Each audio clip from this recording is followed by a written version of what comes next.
Deadly serious issue this week was what the Chinese ambassador had to say at the National Press Club. But as we keep saying, this is the stated position of China, has been for as long as we can remember. Right. But to hear him say that at the current time, while there are rockets flying in English in Australia, was quite chilling. Now, Jim Molan, Senator Jim Molan, has said that the National Press Club shouldn't give him a platform for that propaganda, if you like, in the future. What do you think? Should he be able to say that at the press club, or should he be silenced in our country? Well, the first thing I need to declare is my conflict, because my business works with Chinese-owned companies, and that's important to provide context in conversations like this. I think it was quite chilling to hear what we had, as he said, just to have it articulated. Yep. I think the press club, I was actually quite surprised. I must admit, I'm not a close follower of the press club guests. Yep. They're not always without controversy. I'm still torn on that. I don't, by nature, believe in silencing unless you come around to antisemites and people who don't believe the Holocaust happened, flat earthers, you know it. Yeah. But this, I don't know. What is the purpose of the press club? Is that the? Well, let me venture a view here, right? Please do. Might help me form my own.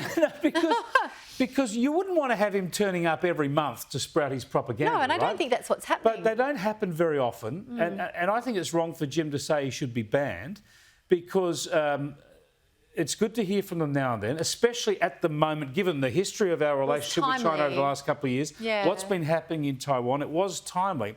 And what was fantastic was to see Australian journalists, who I'm often quite critical of, line up from various organisations, from various sort of political spectrums, and actually put the wood on him about human rights in China, about what they're saying and doing about the Australian economy, about what they're doing in Taiwan, and just confront him with the reality and force him, if you like, to basically deny reality. You know, and I think that's, if that's the purpose of the press club, is to provide an environment where those sorts of really people who are not generally accessible, really operating at that very high level in spaces and regarding ideas that are very, very, you know, they're big picture ideas, and the purpose is to have them interrogated, then no, I agree with you. We shouldn't be stopping that. And it's also really, it's good to understand what the other half is thinking. Absolutely. Yeah, and I think you just got to be careful with those different points of view. They don't get their propaganda unchallenged, but every now and then you've got to give them a platform, as long as they're being grilled.